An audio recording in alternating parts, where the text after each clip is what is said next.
Hi,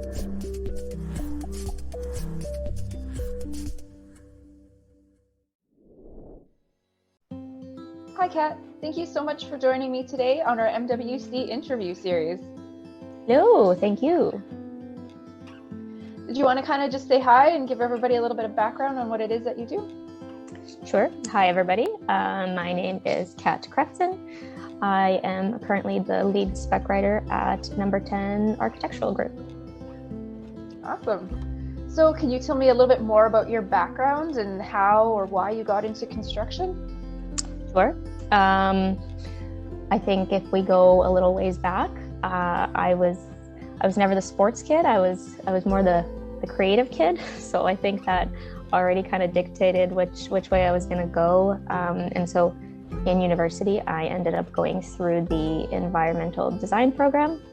And initially, the life thought was that maybe city planning was the way to go, because maybe it had a little bit of design, a little bit of technical. And so that was the initial plan. After graduating with my bachelor's, I worked at a landscape design and construction company for a number of years.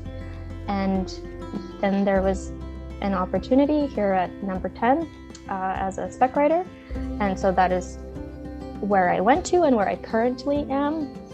And so I can't say I do the same thing I went to school for, but I feel like that happens often. But yeah, I also think that just shows that there are so many different and available, positions and opportunities in the construction and design field in general that maybe people don't know about initially when going through school. So kind of veered my way around it and ended up here at Number 10. That's awesome. What a very interesting story too. And yeah, you make a great point. There's just so many opportunities out there that you don't really know about half of them, right? So no, I would have never known that specs existed at the time. And now that's probably all you live with, right? Correct. So, yeah. So what do you like best about your job and or being in the construction industry? I think what now I understand a bit more, and initially why I did actually enjoy spec writing, is because it has a little bit of both of what I was looking for maybe initially in school, and that's it's mainly technical writing, which I enjoy, but it's also because our office is all architectural and interior design folks. I do get to review drawings and work through some design details with them. So it is a good kind of collaborative opportunity to do a little bit of technical and just kind of be open to some of the design stuff going on as well. So it's a nice combination. Yeah, that's fantastic. I like that. Mm-hmm. So just being involved in the industry, what would you like to see changed? I was kind of thinking about that question ahead of time, and I think the thing that I would say is I think something that's already kind of, been changing and we've been focusing on, and that's just, inclusivity in the construction world and the design world. And, I think inclusivity or a need for inclusivity is the reason why organizations like MWC even start up. But, diversity and inclusivity in the construction industry can only create a positive environment and promote, long-term success for everyone involved. And I do mean everyone. I think it benefits the employees. I think it benefits companies. I think it benefits clients of companies. And like I said, I don't think it's something that's being overlooked. I do think it's a big part of what a lot of people are focusing on. So it is a change that I think is already happening, but I do think it's a very important one that we need to focus on. Yeah, it's a lot about that culture shift, right? And kind Totally. of like one of the reasons, like you had touched on, why MWC is here and why that initiative's kind of been recognized as something that was needed. Yeah. So why 100%. is volunteering on the board and supporting MWC important to you?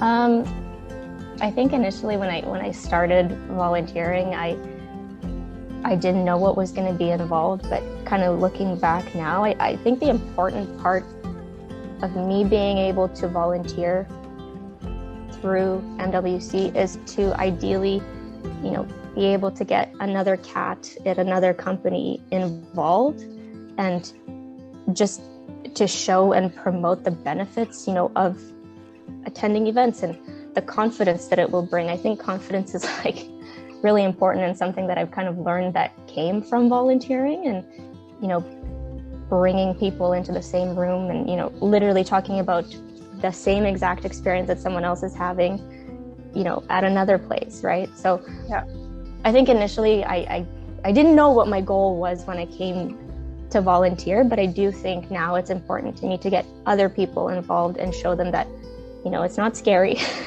or intimidating. Actually, I shouldn't say that. They can think it's scary and intimidating, because I thought the same thing too. But I think if we can kind of, foster that and help bring them in, I think that's one of the main important, I think, roles for me when it comes to volunteering.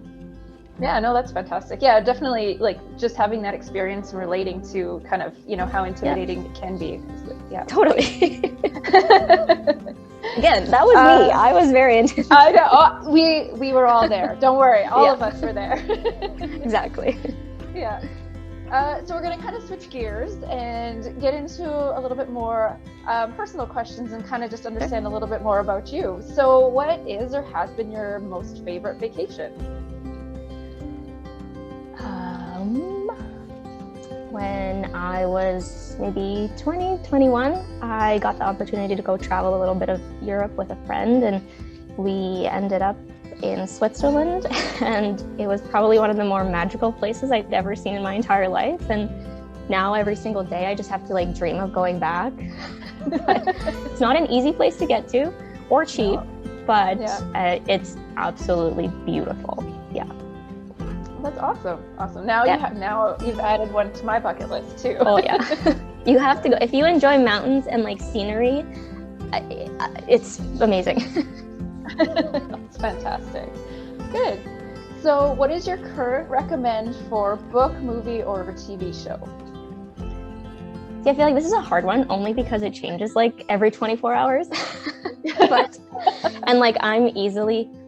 I'm easily influenced by whatever top 40 is. So I will watch anything and read anything as long as someone's yeah, this is super popular right now. So for books, some of my favorite ones were Verity by Colleen Hoover, or Where the Crawdads Sing.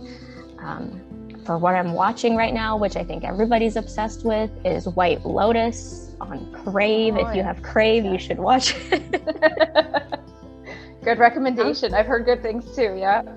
It's honestly a show about nothing, but it's very entertaining. It's great. Oh, that's awesome. So what do you like to do in your spare time? I am a homebody. So when I do have the spare time, I honestly just mainly enjoy staying home with my pets. And yeah, like the question you just asked, watching a show or a movie or reading a book, although now a lot of spare time has been taken up by Christmas baking. So throw in a little bit of baking in there, but I do legitimately just enjoy relaxing at home. So is that what you would think you would do to recharge then? Is the relaxing at naps, home? Sleeping. Yeah, absolutely. I think I sleep more than the average person on a daily basis, which I don't know if it's a good thing or bad. But I will legitimately try to get, I'll try to get 8 hours of sleep every single day. That's minimum. That's awesome. I think that's kind of what it is. I just feel like you just need more sleep right now, especially in the winter too. It just, yeah. Well, thank 100%. You so much. Yeah, thank you so much for joining me today and doing this, and kind of just sharing your experience, knowledge, and a little bit more about you. Super appreciated. Yeah, thank you very much. Take care, and we'll talk soon. Bye-bye.